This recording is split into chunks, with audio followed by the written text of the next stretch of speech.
वैष्णव चरण कमलेभ्यो नमः। ओम नमः परमहंसास्वादित चरण कमल चिन्मकरंदाय भक्त जनमानस निवासाय श्री रामचंद्राय विश्वसर्ग विसर्गादि नवलक्षण लक्षितुम श्रीकृष्णाख्यम परम धाम जगद्धाम नमामि तत्। वागीशा यस्य वदने लक्ष्मीर्यस्य च वक्षसि यस्यास्ते हृदये संवित् तं नृसिंहमहं भजे। श्रीरामं रामभक्तिं च राम भक्तांस्तथा गुरून् वाक्काय मनसा प्रेमणा प्रणमामि पुनः पुनः। तान् जानकी विरह वेदन हेतु भूतान् द्रागाकलय्य सदशोकवनीय वृक्षान् लंकालकानिव घनानुद्पाटयदियस् तम हेम सुंदर कपिम प्रणमामि पुष्ट्यै। तम हेम सुंदर कपिम प्रणमामि पुष्ट्यै। भक्त भक्ति भगवंत गुरु चतुर नाम बपुएक इनके पद वंदन किए नाशहि विघ्न अनेक। मंगल आदि विचारी रही वस्तु नयोर अनूप हरिजन को यश गावते श्री हरिजन मंगल रूप। सब संतन मिल निर्णय कियो मथि श्रुति पुराण इतिहास भजबे को दोई सुघर कह हरिदास। श्री गुरु अग्रदेव आज्ञा दई कि भक्तन को यश गाए भवसागर के तरन को नाहिन और उपाय। बार बार वंदन करो श्री नाभा आभा ऐन काढ़ो गाभा वेद को श्री भक्तमाल रसदैन। श्री हरिजू भले विराजिए कथा सुनहो इतिहास तुम श्रोता या भक्तमाल के तुम पद रज मम आस। तुम पीछे जो और हूँ श्रोता है रस खान तिनके सकल मनोरथ पुरवहु श्री भगवान।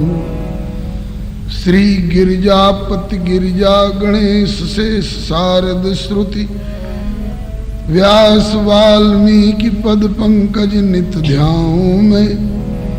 द्वादश भागवताचार्य चतुः संप्रदायाचार्य श्री शंकर आचार्य को सपरिकर मनाऊं मैं।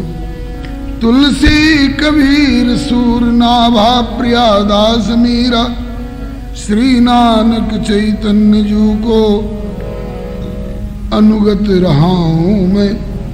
दीजय वर सब मिल मोहि मन वच क्रम छल तज नित परिकर सह हरि हरि यश भरि भरि गाऊं मैं। जय जय गुरुदेव विश्वामित्र के प्रतीक राम तारक प्रदाता श्री चरित्र वन बिहारी की। जय जय गुरुदेव भक्तमाल के स्वरूप सानुकूल सर्वभांति सदा सबहि सुखारी की। जय जय गुरुदेव वासवंशी वट यमुना तट उत्कट आदर्श संत सेवा व्रतधारी की। जय जय गुरुदेव फलाहारी राम लीला व्रती आचार्य व्यास सर्व संत रूपधारी की। बोलिए प्रेम से श्री भक्ति भक्त भगवान की जय। श्री गुरुदेव भगवान की जय। श्री आचार्य चरण की जय। श्री भगवन नाम संकीर्तन की जय। राम रसिया श्री हनुमंत लाल की जय। सपरिकर श्री उमा महेश्वर भगवान की जय। सपरिकर श्री भक्तमाल जी की जय। रचयिता श्री नाभा स्वामी जी महाराज की जय। इनके गुरुदेव स्वामी श्री अग्रदास जी महाराज की जय। टीकाकार श्री प्रियादास जी महाराज की जय। इनके गुरुदेव स्वामी श्री मनोहर राय जी महाराज की जय। श्री नागा बाबा सरकार की जय। श्री स्थान पुरुष की जय। अपने अपने श्री गुरु गोविंद की जय। श्री सर्व संत वैष्णव भगवान की जय। जय मीरा के गिरधर नागर तुलसीदास जी के सीताराम। जय मीरा के गिरिधर नागर तुलसीदास जी के सीताराम। जय मीरा के गिरधर नागर तुलसीदास जी के सीताराम। जय मीरा के गिरिधर नागर तुलसीदास जी के सीताराम। जय नरसी के साहसवलिया सूरदास जी के श्यामा श्याम।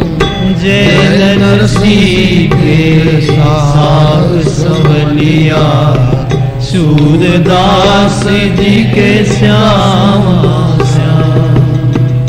जय नरसी के साहसवलिया सूरदास जी के श्यामा श्याम। जय नरसी के साहसवलिया सूरदास जी के श्यामा श्याम। भजले रे मन राधे श्याम गौरी शंकर सीताराम। भजले रे मन राधे श्याम गौरी शंकर सीताराम। भजले रे मन श्यामा श्याम गौरी शंकर सीताराम। भजले रे मन श्यामा श्याम गौरी शंकर सीताराम। भजुमन तुलसी शालिग्राम गंगा तुलसी शालिग्राम। भजुमन शालिग्राम गंगा तुलसी शालिग्राम। भजुमन गोविंद कहु मन राम गंगा तुलसी शालिग्राम। भजुमन गोविंद कहु मन राम गंगा तुलसी शालिग्राम।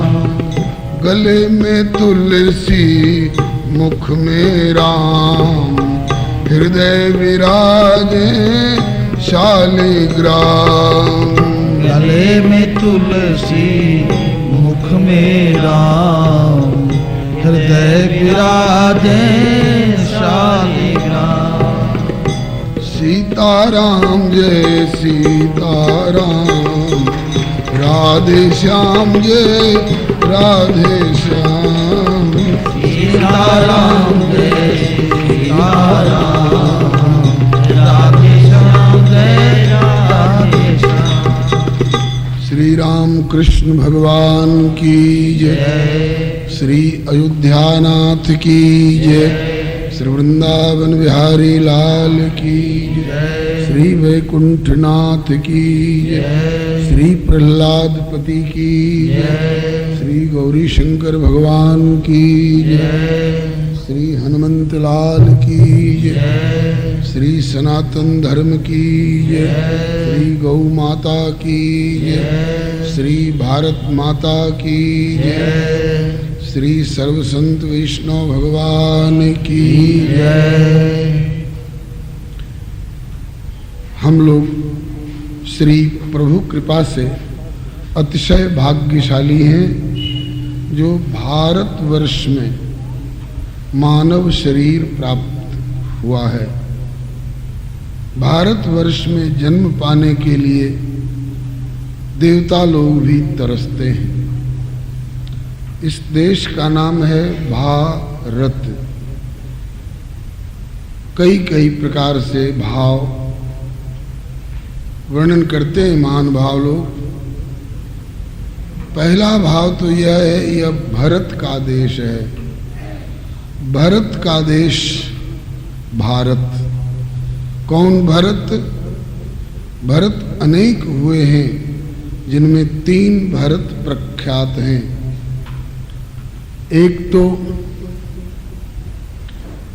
भगवद अवतार, 24 अवतार में से एक श्री ऋषभ देव भगवान के 100 पुत्रों में सबसे ज्येष्ठ आयु में और श्रेष्ठ सद्गुणों में भरत जी, जो राजर्षि भरत के नाम से प्रख्यात हैं, जिनने पिताजी का उपदेश सुन करके गुण करके युवावस्था में भारतवर्ष जैसे देवताओं के भी हृदय स्पृश राज्य को, जो भारत का एक खंड कौशल देवराज इंद्र को भी ललचा देने वाला है। अवधराज सुरराज सिहाही, दशरथ धन सुनि धरत धनद लजाही, और तेहिपुर बसत भरत बिनु रागा, चंचरीक जिम चंपक बागा।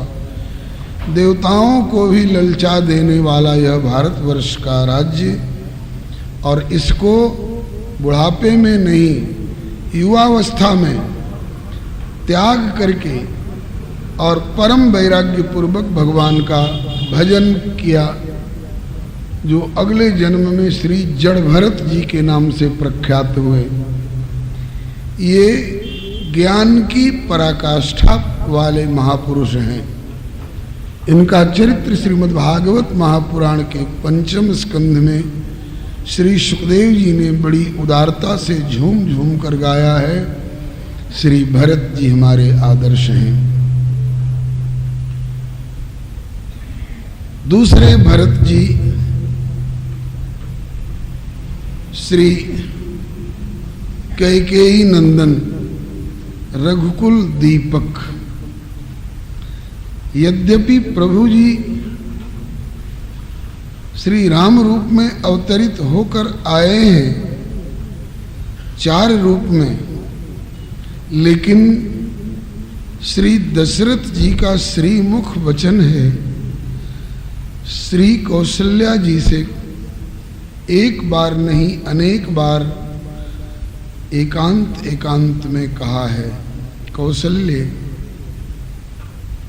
मेरे 4 पुत्र हैं, मैं कितना भाग्यशाली हूं,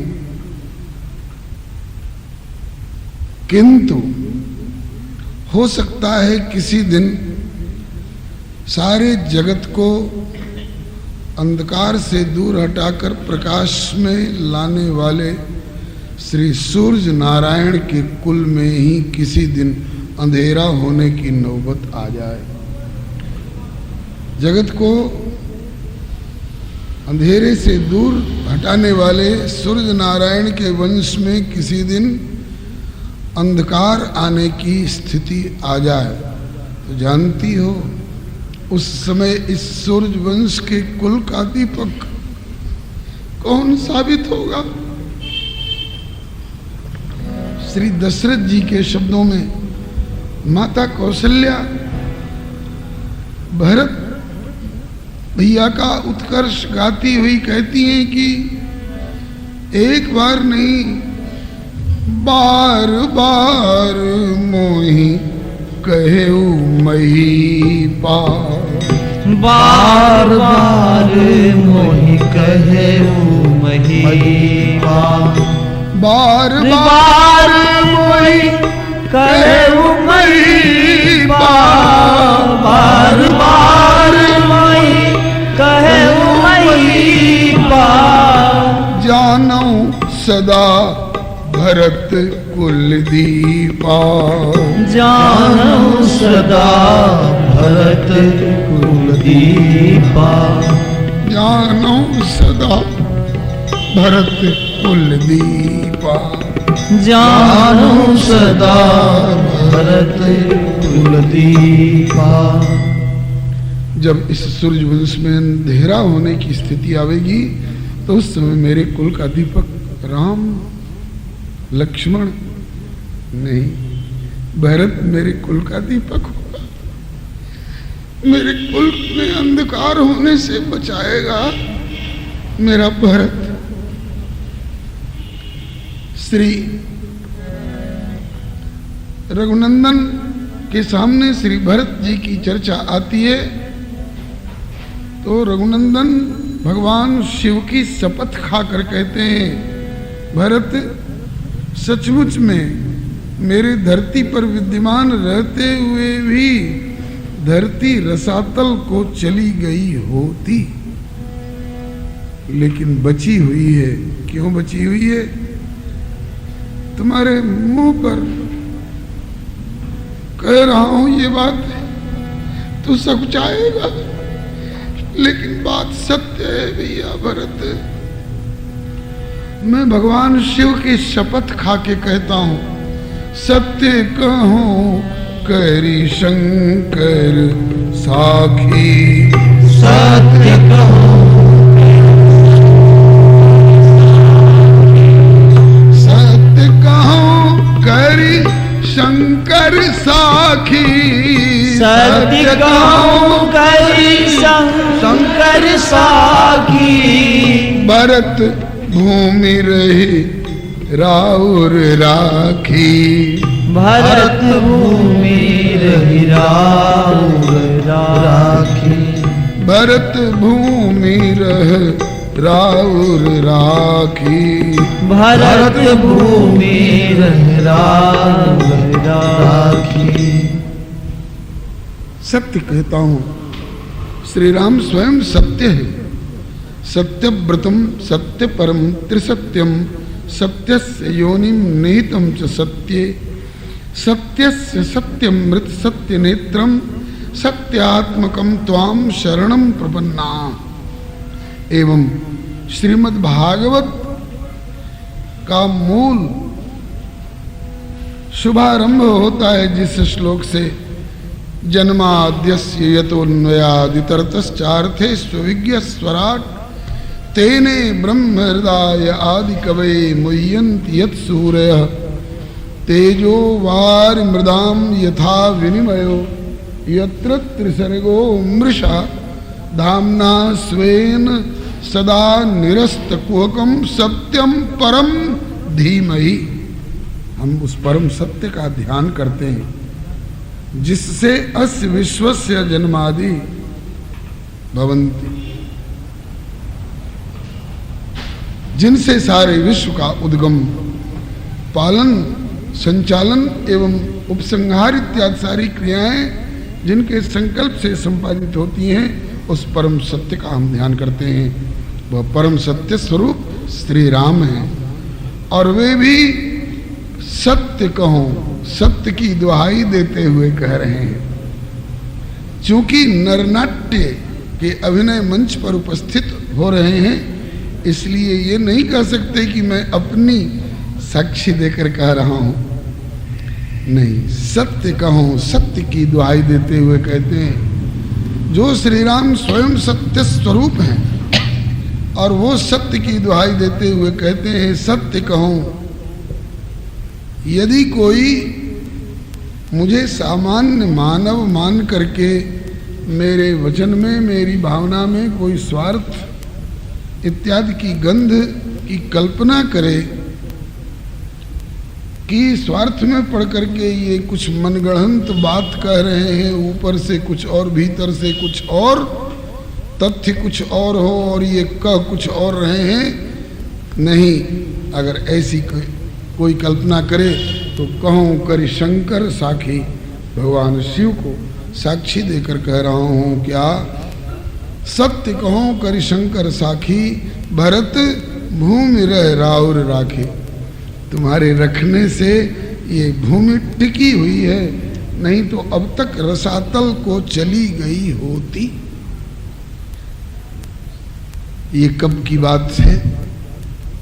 जिस समय भरत जी को ये सलाह दी गई, ये प्रस्ताव किया गया कि बड़े भैया नहीं हैं, मझले भैया भी अयोध्या में नहीं हैं, अब तुम ही सबके आधार हो, लाल अराजकता न फैले, प्रजा कष्ट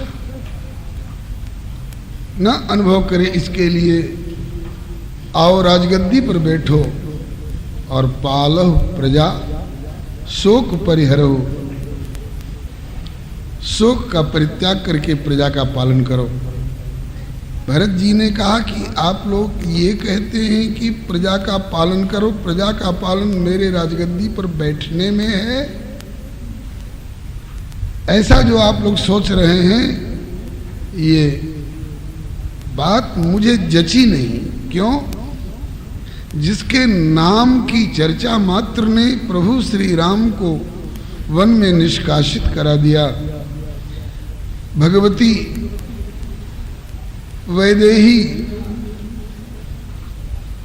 जिनके कृपा कोर मात्र से, भौं के इशारे मात्र से सृष्टि का प्रादुर्भाव, पालन, संचालन एवं उपसंहार इत्यादि क्रियाएं होती हैं, वो भगवती वैदेही को भी वन में जाना पड़ा। अयोध्या अनाथ हो गई,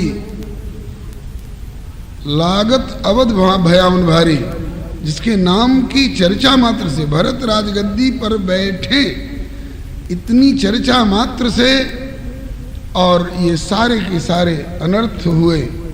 और अगर वही भरत सचमुच में व्यावहारिक रूप में कहीं राजगद्दी पर बैठ गया, तब सोचिए कि क्या क्या अनर्थ पूर्ण घटनाएं घट सकती हैं। आप लोगों को मालूम है धरती का जानकी से और जानकी नाथ से कुछ संबंध है। क्या संबंध है? जानकी को अपने गर्भ से प्रकट करने का श्रेय भूमि देवी को मिला। तो जानकी बेटी है भूदेवी की, और उस जानकी का विवाह हुआ है श्री राम के साथ में। तो श्री राम श्री भूदेवी के जामाता हुए। तो धरती के बेटी और धरती के दामाद को राजगद्दी से हटा करके जंगल जंगल भटकने का कोई औचित्य नहीं था। ठीक है, मेरे नाना जी ने मेरी माँ से शर्त लगवाई थी कि मेरी बेटी कैकेयी से जो बेटा होगा वही राजगद्दी पर बैठे, ऐसी लिखा पड़ी है। दशरथ जी ने दस्तखत किया है और गुरु वशिष्ठ ने गवाही वाला हस्ताक्षर किया है।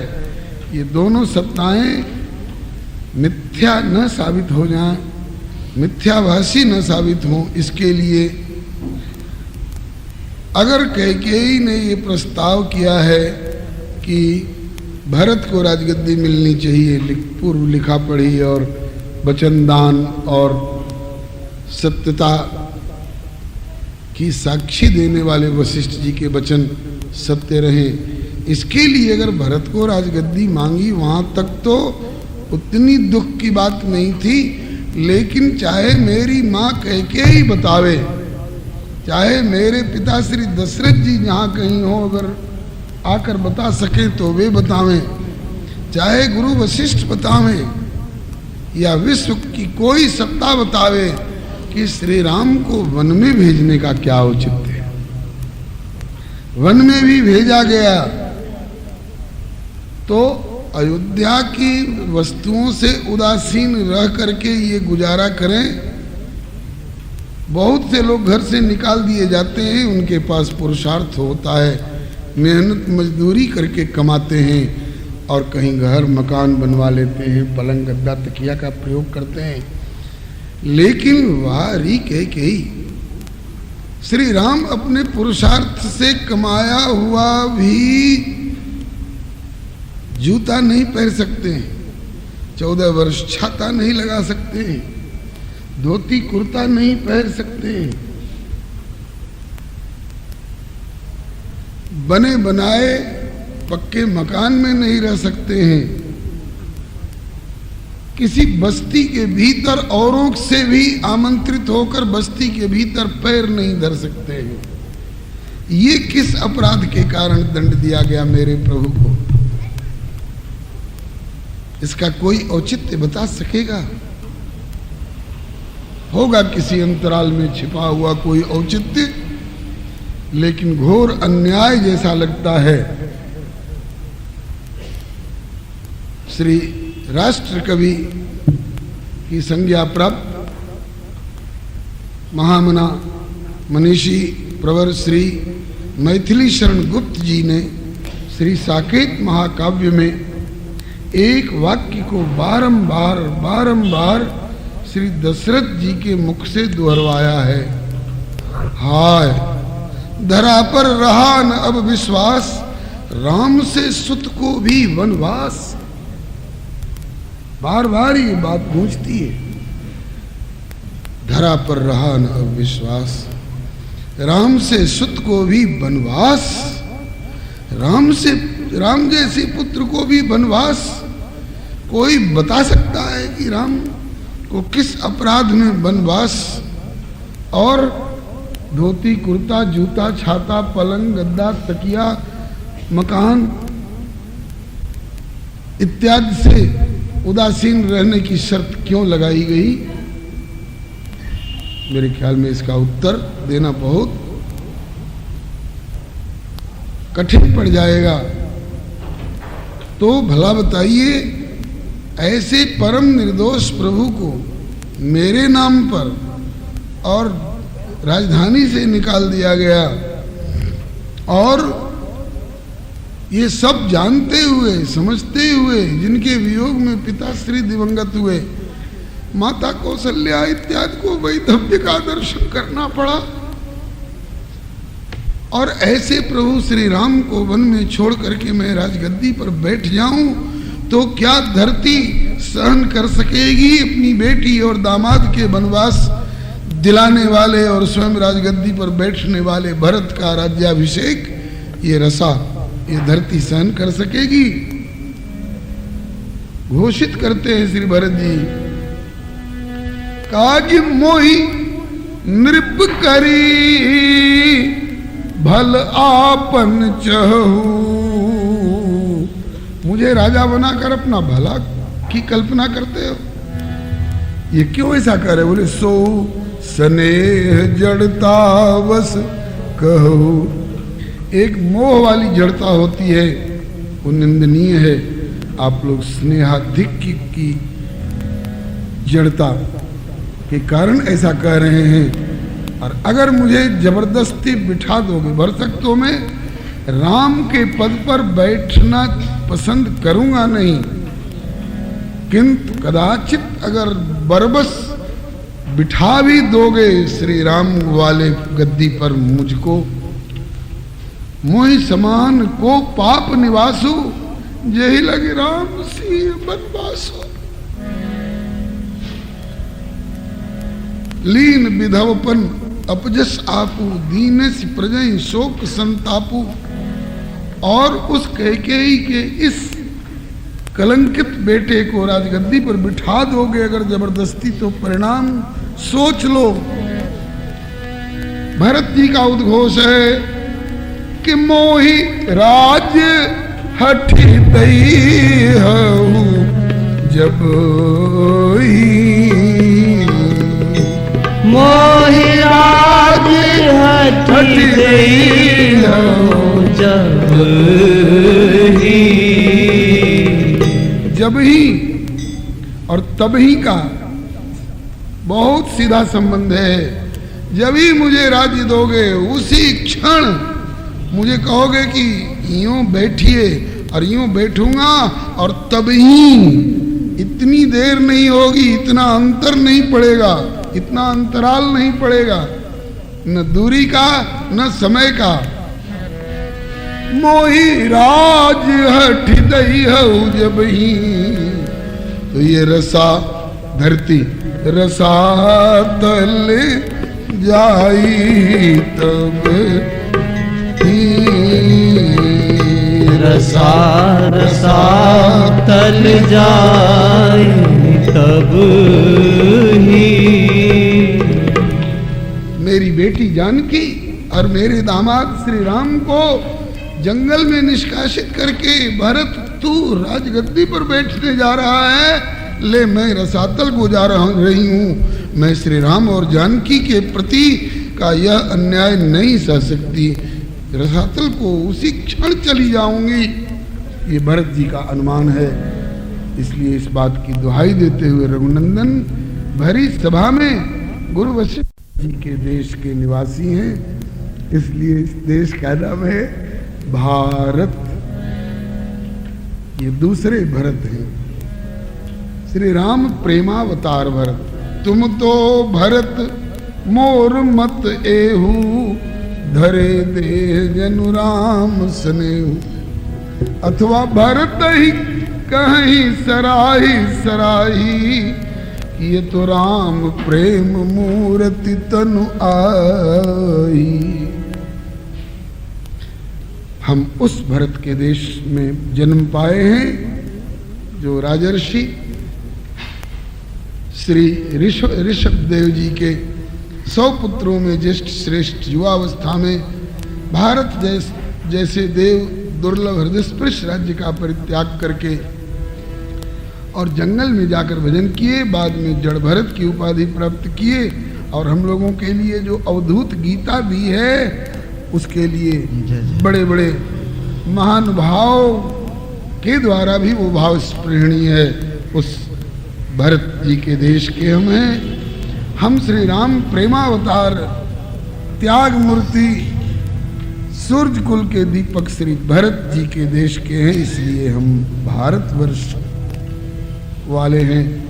और तीसरे भरत जी जो श्री महर्षि विश्वामित्र की पुत्री शकुंतला का जिन्होंने गांधर्व विधि से पाणी ग्रहण किया था, चंद्रवंश विभूषण महाराज दुष्यंत जी के द्वारा विश्वामित्र जी के दौहित्र के रूप में प्रकट होने वाले शकुंतला के पुत्र भरत, जो बचपन में सिंह और सिंह के बच्चों के साथ ऐसे खेलते जैसे गांव-गांव के बच्चे पिल्ला के साथ खेलते हैं। सिंहनी गुर्राती तो कहते कि गुर्राई तो तेरे दांत तोड़ दूंगा, और वो बेचारी गिड़गिड़ा करके चरणों में मत्था टेकती सिंहनी, जिन्होंने प्रजा का ऐसे पालन किया जैसे माता पिता अपने पुत्र और कन्या का पालन पोषण भरण पोषण करते हैं। उस चंद्रवंश विभूषण भरत, उनके लिए भी श्रीमद् भागवत साक्षी है। ये भरत भी भगवद अवतार है। तो उस भरत के देश के हम निवासी हैं।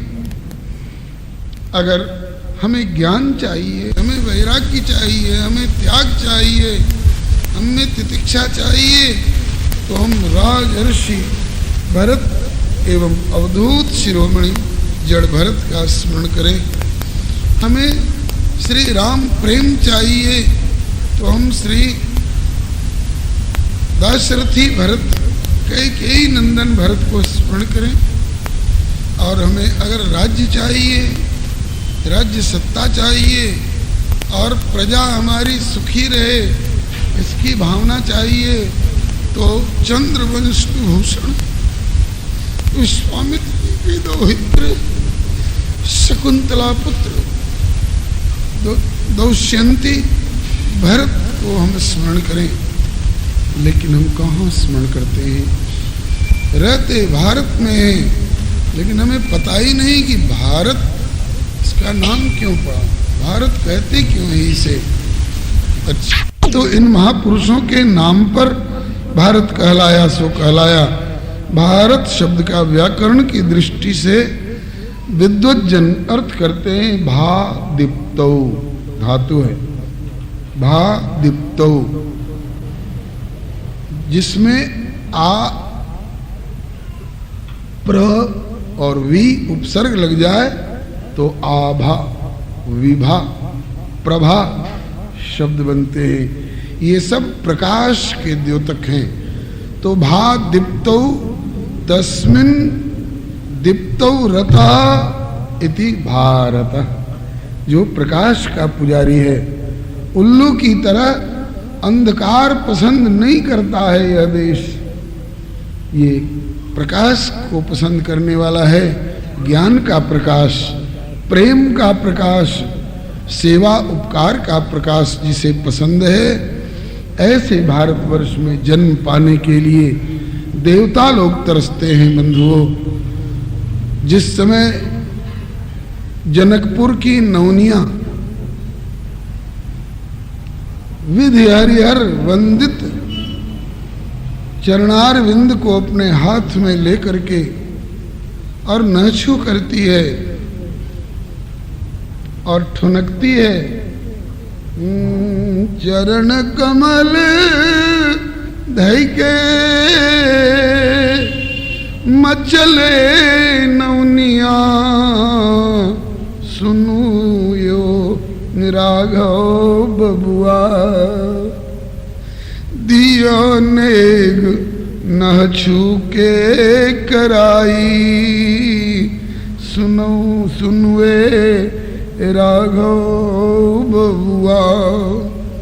उस समय जनकपुर की नवनिया के सौभाग्य को देखकर स्वर्ग की देवियां छाती पीटती हैं, हाय हाय हम स्वर्ग की देवी क्यों बनी, मैं इस भारतवर्ष में स्थित जनकपुर की नाइन बन गई होती तो विधि हरिहर वंदित पादार बिंद रघुनंदन के अपने हाथ में लेकर नहछू करने का और महावर भरने का सौभाग्य प्राप्त होता। भारत की नाइन तो मानवी है जी, इसकी कौन कहे। भारत के गिद्ध जटायु को जब भारत के गिद्ध परमार्थी जटायु को अपनी गोद में लेकर के 12 बार सुधारत पंख जटायु की धूर जटान सुझारी, उस समय उस जटायु नामक गिद्ध के सौभाग्य को देखकर भूलोक, भुवरलोक, स्वर्गलोक, इन 3 लोकों के राजा कहलाने वाले देवराज इंद्र छाती पीट पीट कर हाय हाय करने लगे, हाय मैं देवराज बन के क्या प्राप्त कर सका, मैं भारत का गिद्ध जटायु बन गया होता तो आज परमानंद की चिन्मयी गोद में होता।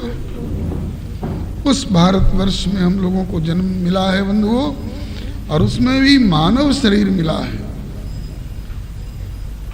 भगवती भागीरथी अस्ति भागीरथी तीरे पाटलिपुत्र नाम धेयम नगरम, ये इतिहास हमारा साक्षी है। गंगा मैया अपनी सुखद गोद में इस पाटलिपुत्र को लिए हुए हैं। मगध में होते हुए भी, मगध निंदनीय क्षेत्र है, लेकिन मगध में होते हुए भी भगवती भागीरथी की कृपा से यह वंदनीय है। और यहीं बगल में राजगृह में मगध राज के यहाँ श्री लक्ष्मण जी की ननसार थी। लक्ष्मण और शत्रुघ्न जैसे सुपुत्र को जन्म देने वाली जननी सुमित्रा मगध की बेटी, सुमित्रा मागधी कहलाती। और ऐसे दिव्य स्थल पर श्री नागा बाबा सरीखे सिद्ध महापुरुष, जिनकी कीर्ति ये अपनी कीर्ति पताका फहरा रही है। बीच में समय बदलता है, ऊधो जब टेढ़े दिन आवे, तो कंचन छुअत होत कर माटी, मांगी भीख न पावे। यार दोस्त मुख सो नहीं बोले, डिग बैठत सकुचावे, पढ़ा लिखा कुछ काम न आवे, मूर्ख ज्ञान सिखावे। कब? ऊधो जब टेढ़े दिन आवे। ऐसी बात अगर नहीं होती तो टेढ़ी लौड़ी बनी कुबरी, ताको कंठ लगावे, और चंद्रकलासी बनी राधिका, ताको योग पठावे। ये भाग्य की बात है। समय बदलता है, समय का फेर है। अपनो अपनो भाग्य सखीरी हम काको दोष लगावे, सूरदास विधना के अक्षर तिल भर मिटन न पावे। समय बदलता रहता है। सबके जीवन में दिन भी आते हैं, रात भी आती है। ऐसे ही दुख सुख, हर्ष शोक, संपत्ति विपत्ति, चढ़ाव उतार आता रहता है। तो कभी इस स्थान का चढ़ाव था श्री नागा बाबा के समय में, कभी उतार भी आया बाबा श्री राम भजन दास जी के समय में। मुझे वो दिन आज भी याद आ रहा है, बहुत पुरानी स्मृति दिला दी श्री हम लोगों के समादरणीय श्री खान साहब ने। जिन दिनों में इस सड़क से गुजरने वाले लोगों को ये हिम्मत नहीं पड़ती थी कि जरा इधर मंदिर की ओर दृष्टि डाल दें, उन्हीं दिनों की बात है। धर्म सम्राट पूज्य चरण स्वामी श्री करपात्री जी पधारे, जिनके परम कृपा पात्र संत प्रवर पूज्य चरण बाबा श्री पशुपतनाथ जी अभी हम लोगों को विविध प्रकार की प्रेरणा और संहार दे रहे हैं। वे धर्म सम्राट स्वामी श्री करपात्री जी पधारे। ये उन दिनों की बात है जब दास बिहार सरकार की गुलामी और विद्यार्थी जीवन से उपरत होकर अभी आया ही था। उन दिनों में सूचना मिली धर्म सम्राट स्वामी श्री करपात्री जी पधारे हैं, विद्वत शिरोमणि श्री स्वामी करपात्री जी पधारे हैं। उनसे लाभान्वित होना चाहिए। इस संस्कृति के अंतर्गत पलने वाले बाल बच्चों को उनके वचनामृत से लाभान्वित होना चाहिए। कहाँ लाभान्वित हुआ जाए, कोई जगह नहीं दिखाई पड़ी। साहित्य सम्मेलन भवन की ओर किसी ने इंगित किया, वहां प्रवचन उनका कराया जा सकता है। आग्रह किया गया तो उन्होंने कहा कि हमारे यहाँ का नियम है, जो भी यहाँ कार्यक्रम करने आएंगे उन्हें एक दिन की एक बैठक के लिए 31 रुपया उन दिनों का बहुत था शुल्क दे करके, तब चाहे कोई लौकिक आयोजन करें और चाहे कथा सत्संग का आयोजन करें। लगा कि कलेजा फट क्यों नहीं जाता है। बिहार की राजधानी पाटलिपुत्र में और स्वामी श्री करपात्री जी जैसे धर्म सम्राट कथा की जगह खोजें और उनसे कहा जाए कि 31 रुपया रोज का शुल्क दे करके चाहे जितने दिन यहाँ आप कथा कर सको करो। कहा कि बिहार को ही डूब मरना चाहिए सागर में। बड़ी टीस सी हुई। खैर बिरला मंदिर के पृष्ठभाग के छोटे से मैदान में उस महापुरुष को सीमित रख करके हम लोगों ने कुछ लाभ लिया, लेकिन उस ग्लानि के मारे गला जा रहा था। तब तक बाबा श्री राम भजन दास जी ने, जो उन दिनों के यहाँ के महंत जी थे, उन्होंने हरिनाम संकीर्तन सत्संग समाज के नाम से सत्संग भवन बनवावे और ठाकुर जी की सार संभार करें, जो अब बेसंभाल हो रही है, ऐसा उन्होंने आश्वासन दिया और लेख लिखा। और उसके बाद ऐसे ऐसे लोगों को इसमें बसाया जा चुका था कि कौन आवे। जिस समय प्रथम बार वृंदावन के राम रतन दास जी, जो मिथिला अम्बा की गोद में प्रकट हुए हैं, और श्री हृदय चंद्र मिश्र जी, जो मिथिला अम्बा की गोद में ही प्रकट हुए थे, ये एक साथ आकर के डटे। जब यहाँ के लोगों ने कहा, क्यों जान देने आए हो बाबा जी हो, तो इन महानुभावों ने कहा कि भैया, हम लोग तो घर परिवार से फालतू लोग हैं, हमारे मरने के बाद हमारे पीछे कोई रोने वाला शायद होगा कि नहीं। हमारी जान की धमकी देने वालों, तुम बाल बच्चेदार हो, तुम अपनी सोचो। तुमको गोली बंदूक का भरोसा होगा और हमको उस ठाकुर का भरोसा है। हमारा तो जीवन समर्पित हो चुका है, समर्पण बार बार नहीं हुआ करता है। इसके बाद कुछ राजकीय अनुशासन और अनुमोदन की आवश्यकता पड़ी, तो हमरे राम श्री खान साहब के पास गए, यहाँ के प्रमुख नागरिकों को लेकर के। उन दिनों में संभवतया सीनियर एसपी के पद पर विराजमान थे और व्रत ले रखा था कि धर्म कार्य में और प्रजा के सुख समृद्धि में विक्षेप डालने वाले आसुरी वृत्ति वालों को छोड़ना नहीं है।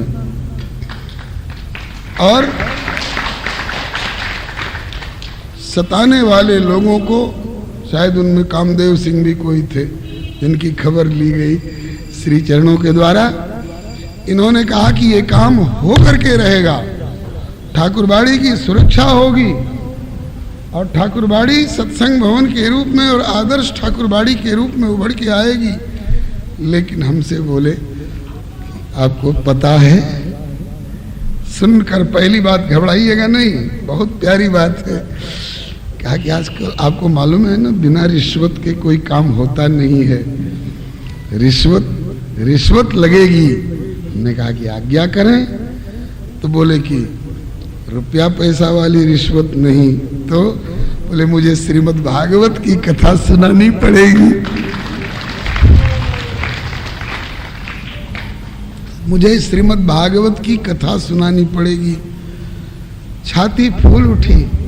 भारत माता की गोदी में इस कलिकाल में अभी भी भारत के प्रति, भारतीय संस्कृति के प्रति, भारतीय ऋषियों के प्रति, उन आर्ष ग्रंथों के प्रति इतनी आस्था रखने वाले महानुभाव इस ऊंचे पद पर भी विराजमान रहकर इसका ध्यान रखते हैं। और सचमुच में श्री प्रभु ने कृपा करके वचन को सत्यता प्रदान कराई। और अब कितनी रिश्वत इनको मिली भागवत वाली, ये जाने। भागवत की कथाएं होती रहती हैं, रामचरितमानस की कथाएं होती रहती हैं, और उसमें आप अवगाहन भी करते हैं, गोता भी लगाते हैं, और समय समय पर उनमें से चुना हुआ रत्न हम लोगों के बीच में उड़ेलते भी हैं। हम लोगों के प्रभु के द्वारा नियुक्त अभिभावक भी हैं। और आज उन दिनों का यह ठाकुरबाड़ी का परिसर और आज का यह ठाकुरबाड़ी का परिसर देखने में लगता है जमीन आसमान का अंतर है। हुआ प्रभु की कृपा से, लेकिन निमित्त मात्रम भव सभ्य साचिन। और अब ये पहले वाले मंदिर के छत की लकड़ी वाली कड़ियाँ जब घुन लगने से, दीमक लगने से चू चू के गिरने लगी, तब हुआ कि भाई क्या ठाकुर जी इसी में रहेंगे? तब तक वैद्यनाथ आयुर्वेद भवन वाले संस्थापक पंडित श्री राम दयाल जी जोशी जी, उनकी धर्मपत्नी श्रीमती माता जी, हम लोग जिनको कहते हैं श्री भूरी देवी, उन्होंने कहा कि लाला, तुम्हारे पिताजी के नाम से कुछ राशि निकाली जा चुकी है जिससे ठाकुर जी का भव्य मंदिर बनना है। इसमें तुम लोगों को दत्तचित्त हो करके और जम करके सेवा करनी होगी। प्रभु की ऐसी इच्छा थी। अब देखिए मंदिर का क्या रूपक हो रहा है। और फिर समिति जो गठित हुई है, उस समिति ने श्री प्रभु कृपा से जब जैसी परिस्थिति आई सबका सामना करते हुए और अपना अपना पूर्ण योगदान श्री सरजू बाबू, श्री बनवारी लाल जी, श्री विष्णुदास जी सचदेवा, श्री खान साहब जी का तो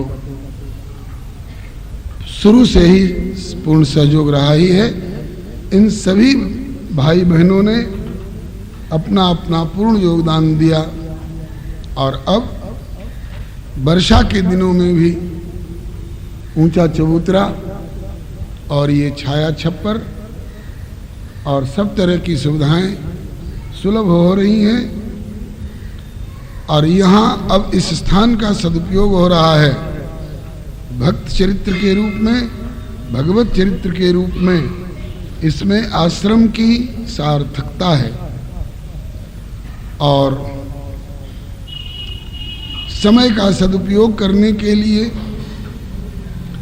समय समय पर श्रव्य काव्य के रूप में भी और दृश्य काव्य के रूप में भी प्रभु अपने परिकरों को प्रेरणा दे दे करके कुछ कथा का और कुछ लीला मंचन का भी कार्यक्रम कराते रहते हैं। सबसे पहले इस समाज से, इस मंदिर से श्री हरिनाम संकीर्तन सत्संग समाज जुड़ा, जिनमें सरदार भगत जी, करतार सिंह जी एवं पंडित चुन्नीलाल शर्मा जी इत्यादि जुड़ करके प्राण प्रण से सेवा करते रहे। वे अब हम लोगों के बीच में शरीर से नहीं है, लेकिन उनका कीर्तिमान अभी हम लोगों के बीच में विद्यमान है। और उसके बाद श्री दशहरा कमेटी, जिन लोगों ने हमारे ख्याल में और प्रदेशों में गांव-गांव में हर क्वार के महीने में अनंत चतुर्दशी से प्रारंभ हो करके और विजयदशमी के बाद वाली एकादशी तक श्री राम जन्म से लेकर के और भरत मिलाप और राम राज्याभिषेक तक का उत्सव सब जगह मनता है।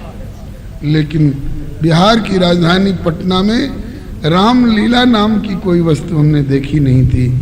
लेकिन ये दशहरा कमेटी वालों लोगों ने एक दिन के लिए दशहरा और एक दिन के लिए भरत मिलाप मना करके और अपनी प्राचीन ऋषि परंपरा को बरकरार रखा। और वे भी इस ठाकुरबाड़ी से और वे भी इस सत्संग समाज से जुड़े रहे हैं।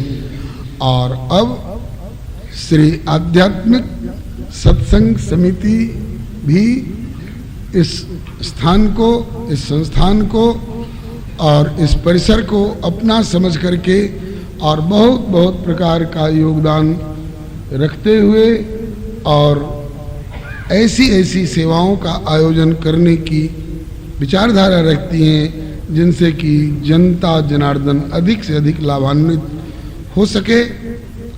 और इन समस्त जुड़े हुए महानुभावों को और जिन जिन लोगों ने जिस जिस प्रकार का कायिक, वाचिक, मानसिक, आर्थिक सहयोग किया है, उन सब लोगों को धन्यवाद देते हुए और अब आज की कथा की भूमिका के रूप में भक्तमाल जी में से एक चरित्र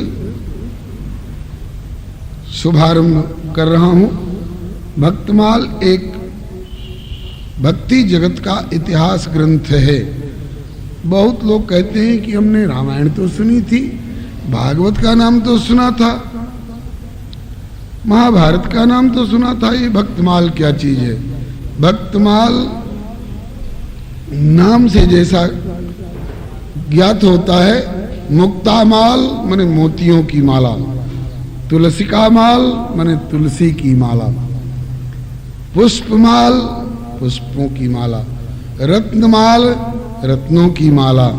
इसी तरह से भक्तमाल भक्तों के यश की माला।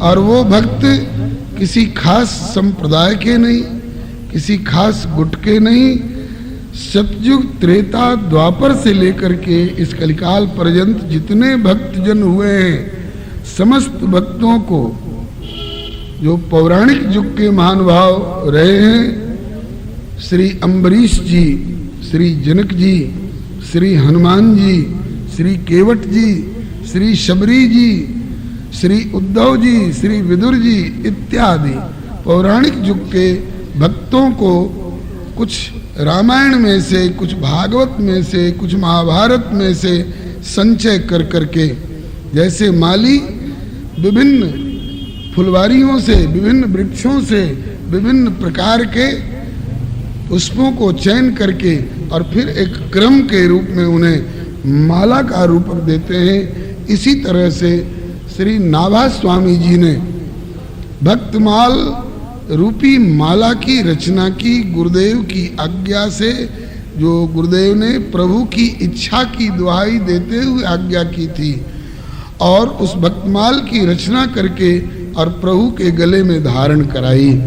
प्रभु इतने प्रसन्न हुए, आज तक मैं वनमाला, वही जयंती माला धारण करता आ रहा था, प्रसन्नता थी मेरी वनमाला की, और मेरी वैजयंती माला की बड़ाई भी लोग किया करते थे, मुझे भी प्रसन्नता थी। लेकिन आज भक्तमाल रूपी माला को धारण करके मुझे लगता है कि इसके आगे मेरी वैजयंती माला भी कुछ हल्की सी लगने लग गई है, क्योंकि इसमें भक्तों की भक्तिपूर्ण भावनाओं की छवि छाई हुई है। श्री प्रियादास जी ने टीका में ये बात दी है और बहुत प्रसन्न हुए। प्रभु चाहते हैं कि जैसे हमरे राम ने एक माला को कभी कभी दोहरा करके और धारण करने की ये हो जाता है, क्योंकि लंबी है, तो प्रभु एकहरी धारण करके जब प्रसन्न हुए तो वो चाहते हैं कि इसे मैं हृदय भाग पर रखूं, क्योंकि मेरे भक्त लोग हैं, मेरे भक्तों को हृदय पर धारण करना मैं चाहता हूं। और ये माला खिसक खिसक करके प्रभु के चरणों की ओर आती है, तो श्री जी देखकर हंसती हैं। बार बार प्रभु समेट कर हृदय से लगाते हैं और बार बार ये भक्तमाल रूपी माला खिसक के चरणों की ओर जाती है। प्रभु संभालते समेटते परेशान हो रहे हैं। श्री किशोरी जी हंसती हैं, प्रभु ये क्या हो रहा है? कहा कि ये भक्तमाल रूपी माला को मैं हृदय से लगा कर रखना चाहता हूँ, और जाने इसने क्यों होड़ लगा रखी है कि ना हृदय पर नहीं, मुझे चरणों में स्थान दीजिए, ये चरणों की ओर खिसक रही है। तो श्री किशोरी जी ने कही कि हे प्रभु, ये मेरे पक्ष की है, ये मेरे पक्ष की है, इसलिए ऐसा कर रही है। बोले कैसे? कहा कि आपने मुझको भी तो हृदय पर स्थान दे रखा है ना, श्रीवत्स रेखा के रूप में। बोले हाँ, तो मैं आपकी इच्छा पूर्ति के लिए श्रीवत्स रेखा के रूप में हृदय पर रहती जरूर हूँ, लेकिन मेरा मन यहाँ कम लगता है, क्योंकि यहाँ अकेलापन का अनुभव होता है। तो मैं चाहती हूँ कि खिसक कर आपके चरणों में। श्रीमद् भागवत में भी एक श्लोक है, रास पंचाध्यायी में, लब्ध्वापि वक्षसि पदम लब्ध्वा अपि, भगवान के हृदय स्थान पर स्थान प्राप्त करके भी, और किल भृत्य जुष्टम, जहाँ ध्रुव जी, प्रहलाद जी, अम्बरीश जी, हनुमान जी, सब इनने किसी ने वक्षस्थल की भक्ति नहीं मांगी है, सबने चरण कमल की भक्ति मांगी है। तो ठाकुर जी को होता है कि वक्षस्थल की भक्ति क्यों नहीं मांगते हैं, मेरे मस्तक और नेत्र की भक्ति क्यों नहीं मांगते हैं, मेरे हस्त कमल की भक्ति क्यों नहीं मांगते हैं, चरण कमल की भक्ति क्यों मांगते हैं। लगता है मेरे चरण कमल में कोई विशेष रस है जिसका इन लोगों को आस्वादन का चस्का लग गया तो उसको छोड़ना नहीं चाहते हैं। बंदों प्रथम भरत के चरना, जास नेम व्रत जाय न बरना, लुबुध मधुप इव तजय न पासु। राम चरण पंकज मन जासु, लुबुध मधुप इव तजय न पासु। सब चरण कमल, पद कमल परागा रसे अनुरागा, मम मन मधुप करे पाना। तो मुझे क्या पता कि मेरे चरण कमल में क्या रस है कि हृदय भाग छोड़ छोड़ के लोग चरणों की ओर लपकते हैं। मैं भी तो कभी अपना चरण चूस कर देखूं, लेकिन सोचा कि लोग क्या कहेंगे, इतने बड़े भगवान और अपना चरण चाट रहे हैं। इसलिए मार्कंडे जी के वरदान के बहाने प्रलय का दृश्य उपस्थित कर दिया। कोई देखेगा नहीं और मैं आस्वादन कर लूंगा अपने चरण कमल के रस का। लेकिन शायद प्रलय के जल में भी मार्कंडे जी सरीखा कोई देख रहा हो और प्रचार कर दे कि मैंने देखा था, भगवान अपना चरण चाट रहे थे। इसलिए कहते हैं कि बाल मुकुंद, नन्हा बालक बन करके करार विंदे न पदार विंदम और मुखार विंदे विनिवेशयंतम, बटस्य पत्रस्य पुटे शयानम, बालम मुकुंदम मनसा स्मरामि। तो श्री जी कहती हैं कि प्रभु, जब सारे भक्त चरण कमलों में ही लटकना और अटकना पसंद करते हैं, इसलिए मैंने भी आपके वक्षस्थल की आसक्ति छोड़ करके और जास पदार विंद रति करत स्वभाव ही खोय। श्री हरे नमः। यद्यपि परम चपल श्री संतत थिर न रहति कतहूं, किंतु हरिपद पंकज पाई अचल भई कर्म वचन मनहूं। तो मैंने भी तो चरण कमल में ही आश्रय लिया है ना, और चरण कमल में पाद पलोटने के लिए तो आश्रय लिया ही है। मैं आपके चरण के तलवे में भी श्री रूप में विराजती हूँ। 24 चिन्ह जो दक्षिण चरण में और 24 चिन्ह जो वाम चरण में प्रभु के विराजमान हैं, उनमें श्री जी का भी एक नाम आता है। तो मैंने भी चरण का ही आश्रय ले रखा है। और तो और आप स्वयं अपना चरण चूसने के लिए जब व्यग्र होते हैं, तो ये भक्तों के यश की माला और भक्त जन की गुण गाथा की जो माला तैयार हुई है, ये आपके वक्षस्थल पर कैसे चिपकी रह जाएगी, ये आपके सिर पर कैसे चढ़ेगी, ये तो चरणों में ही ढुलक ढुलक कर आवेगी ही। इसलिए ये मेरे पक्ष की माला साबित हो रही है। तो ये माला और मैं सब मिलकर आपके चरणों की सेवा में ही लगे रहूंगे। तो ये भक्तमाल भक्तों की माला है।